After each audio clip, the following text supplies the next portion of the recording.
Coming up, how walking into a car dealer uninformed can make you the lamb at the abattoir, especially if you're a woman flying solo.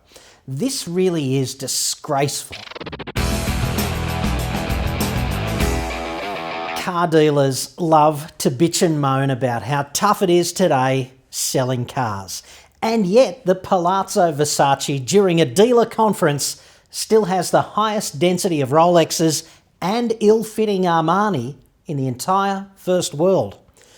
It's probably a photo finish with drug dealers. They've got slightly fewer Rolexes, but drug dealers' Armani is generally first rate. Drug dealers know how to wear it, whereas a room full of car dealers remains a monument to human ugliness. I think David Attenborough said that, or maybe it was Hunter S. Thompson, one of the two. I always get them mixed up. A couple of other key differences. Drug dealers are at least authentically criminal. They don't hide behind some trumped up pretext of underlying respectability. And they treat you better too, if you're a client, as this depressingly real life story proved.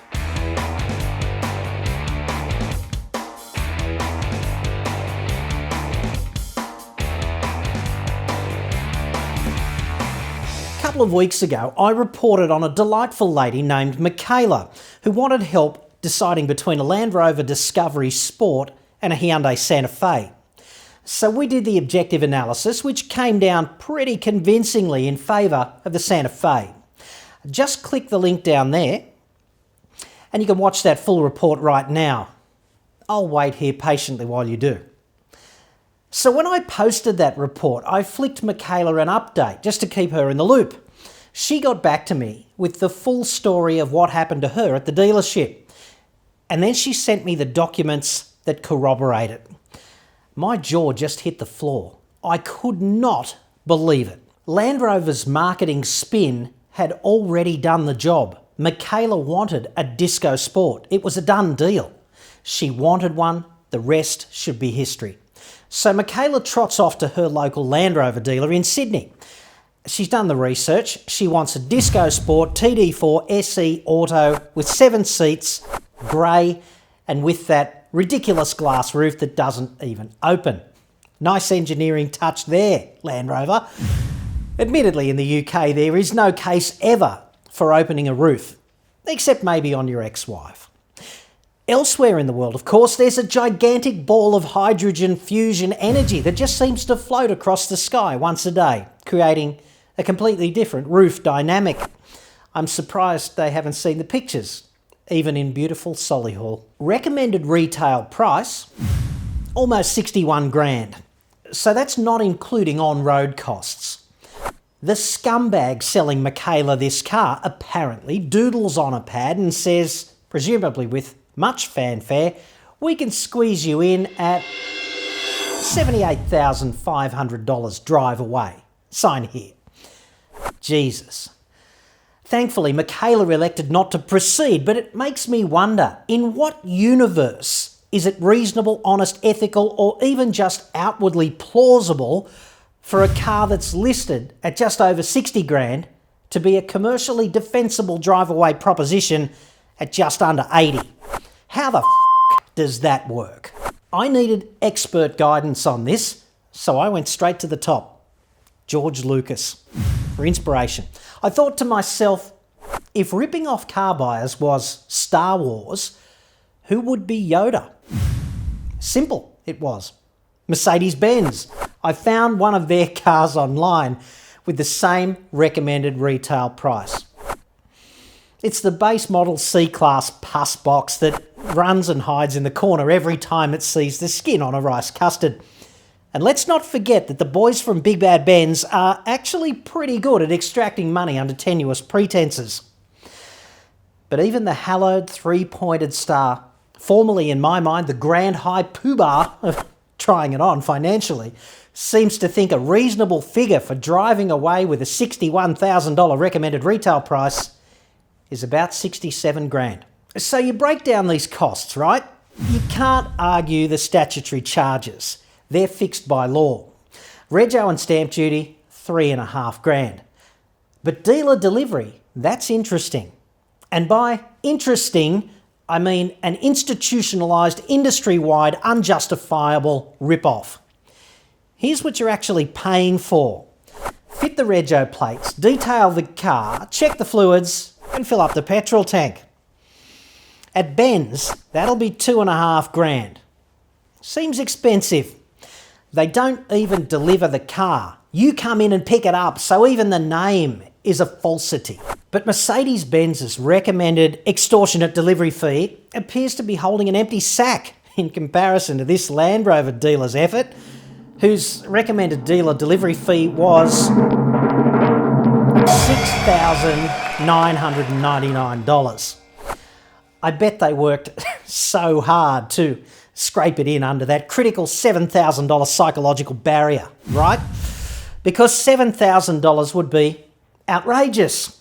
$69.99 is merely absurd and reprehensible.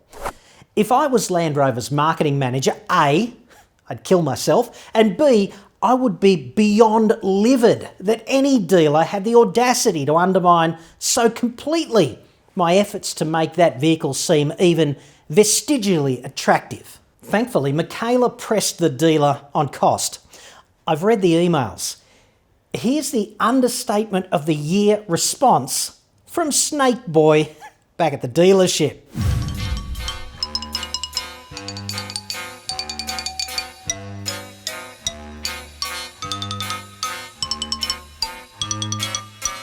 $12,000. I don't know about you, but I get the feeling he's done this before. I interpret that response to mean, aren't you lucky I'm just bending you over the desk here at Land Rover with no lubrication? Because if you were over at Porsche right now, you'd be copping all of that, plus the hot wax and the ants. It's playground stuff. It's like we're assholes, but they're even bigger assholes than us. So that makes us much nicer than you first thought, right? $7,000 just for the plates, the detail, and a tank of fuel. Absurd. And even that doesn't fully explain the incredible $12,000 total disparity between the drive-away price of a $61,000 Mercedes-Benz and a notionally $61,000 Land Rover. That's masochism writ large. And it was offered to Michaela, clearly, by a sadist. Michaela was way too diplomatic in my view. Clever though.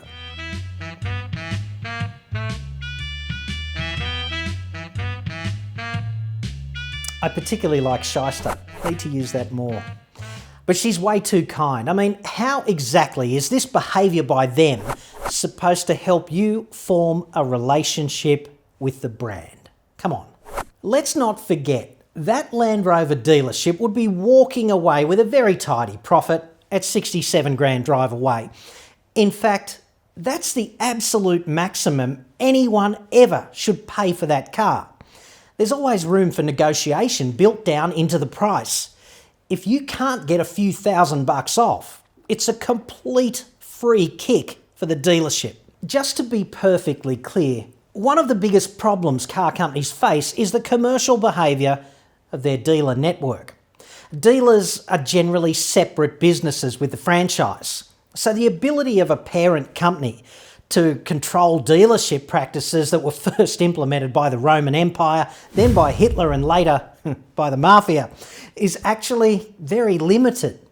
Land Rover has its own problems too. The Discovery Sport is definitely not the poster boy for value in medium SUVs.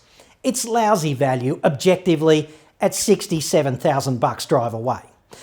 At just under $80,000, why even bother importing it or building it or turning on the lights in the factory? Dealerships comporting themselves like this one, in the manner of Kim Jong-un or Mahmoud Ahmadinejad, are exactly why buying a new car still sucks. In the 21st century, especially if you're a woman, buying a new car is terribly stressful, always unpleasant, and often repulsive. At its extreme, like this, it's an absolute violation. But it need not be this way. Cars are really just commodities. Dealers don't add any value. Dealer A, dealer B, who cares? They're just a place where you buy a car. The dealership is therefore nothing more than a glorified vending machine. In this commercial environment, the only thing that matters is the price. And the only effective way to get that down is to get different dealers competing for your business. Increase supply relative to your demand. Economics 101.